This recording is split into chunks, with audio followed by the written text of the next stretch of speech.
Past formulations of recent Mindhunter episodes have characterized Holden Ford as submissive to the female in his life, while also being extremely objective in his interviews with criminals. However, upon further evaluation and viewing the final 2 episodes of the season, these formulations have drastically changed, with narcissistic personality disorder being the more fitting evaluation. In order to explore this idea further, I will use these last 2 videos to focus solely on the character of Holden Ford. I will recap some of the ways that Holden has been displaying narcissistic personality traits throughout the season, while also analyzing these traits in more detail within the context of the final 2 episodes. Let's begin with episode 9 of season 1. Upon arrival at this episode, we are frequently finding how Holden is having difficulty working with his colleagues. In the Richard Speck interview, he realizes the futility of the questionnaire format and abandons it, deciding instead to ask questions that he believes are best, including, "What gave you the right to take 8 ripe cunts out of the world? Some of them look pretty good." Tench is disgusted by the language, and rightly so, as Holden has taken a completely subjective stance on how he is going to conduct the conversations. He often ignores the bigger picture of the team's mission and is instead more focused on proving how he can get on the good side of these infamous murderers. He is wanting to catch the biggest fish in the pond, like Speck and Manson, as a way to assert his superiority and obtain feelings of power. Holden at one point considers requesting an autograph from Speck, making us wonder how much his work is motivated by personal pleasure as opposed to his team's goal of preventing future serial killers.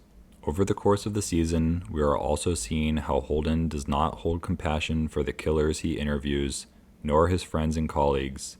He instead feigns empathy at the beginning of relationships, which might be better described as placing the other person on a pedestal and idealizing them.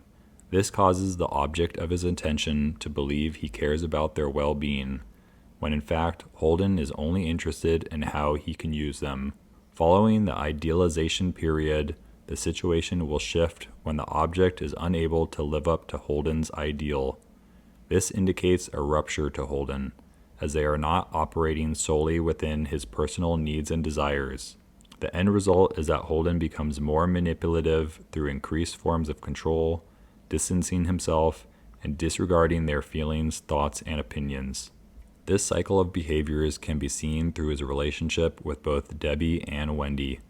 Each were seen as goddesses when they were playing into his narcissistic needs in the initial stages of the relationship. During this time, Holden's ego becomes highly inflated, not only because he sees both women as objects of high status, but they each validated his obsessive interest in work as well. Following this idealistic beginning, both were essentially discarded when they attempted to assert themselves by requesting personal needs and interests.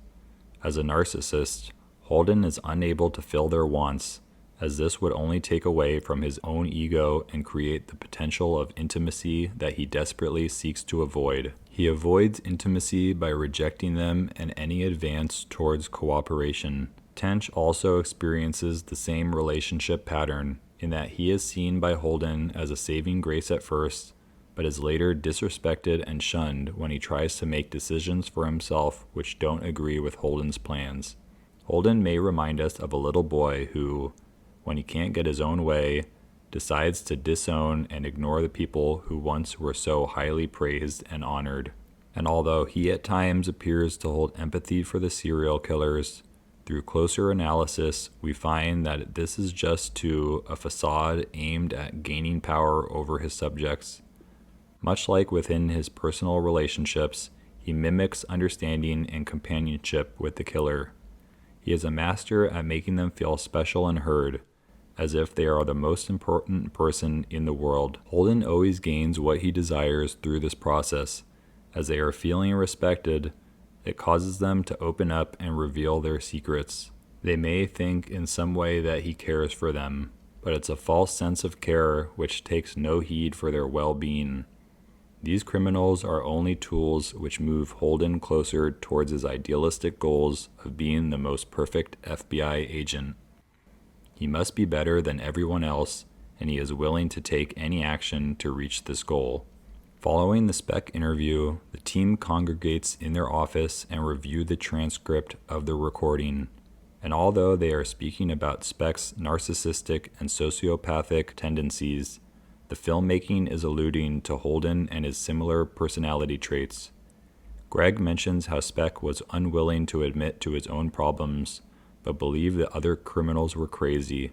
Wendy responds by saying that he was just, again, projection of self-image. Speck is powerful, superior, exceptional. But did we learn anything new? This line may sum up what Holden has done throughout the series, as he often refuses to see himself like any of the other law officers or federal agents he works alongside.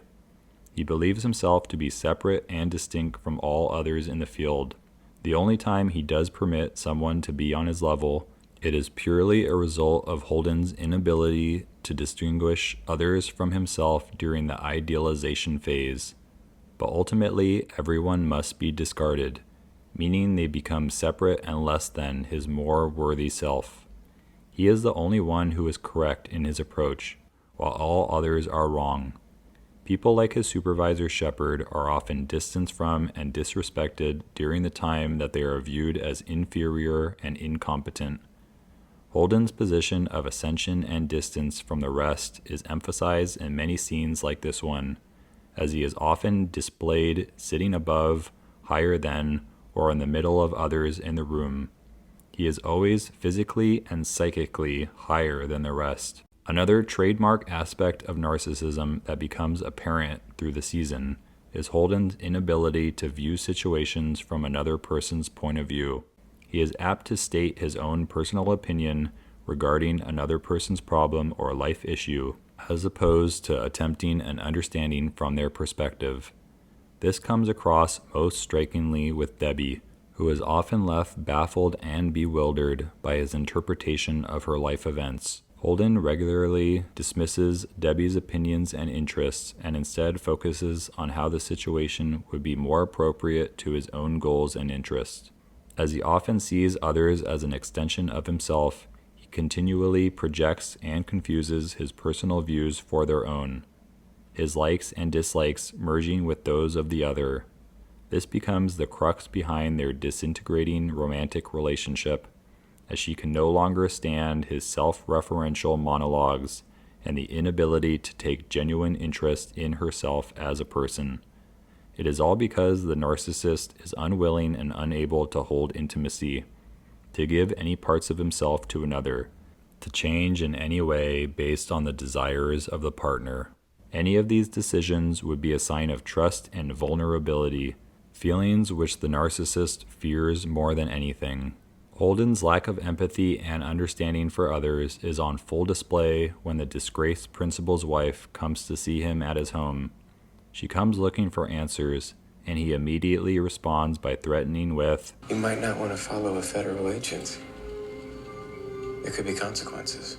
Despite she and her family suffering through tragedy, he adamantly denies all wrongdoing and tries to evade the topic altogether. The narcissist can never see his faults, as it would confirm the possibility of being an imperfect being. So he instead projects all blame onto others, focusing on the faulty decisions of the school members. Meanwhile, he ensures his physical distance from the wife so that he can remain impervious to her words and emotions.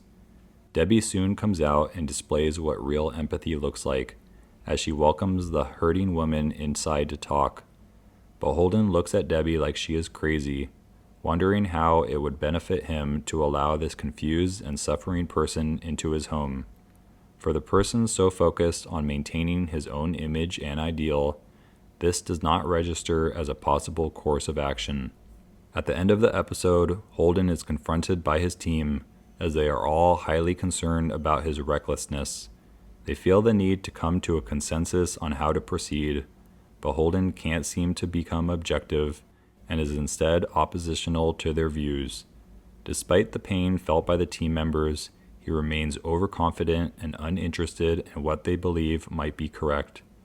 Holden sees Greg as the most ridiculous of all, as he somehow holds moral qualms about doing the right thing. They are all overly dramatic and emotional to the man who cannot understand the feelings of any other person. They should all adjust to his view, as he himself will not budge, since this would indicate he might be wrong. It would signify him being the faulty and flawed individual which a narcissist could never be. Holden cannot see how his subjective views are leaving him isolated, while his entire team continue to push away.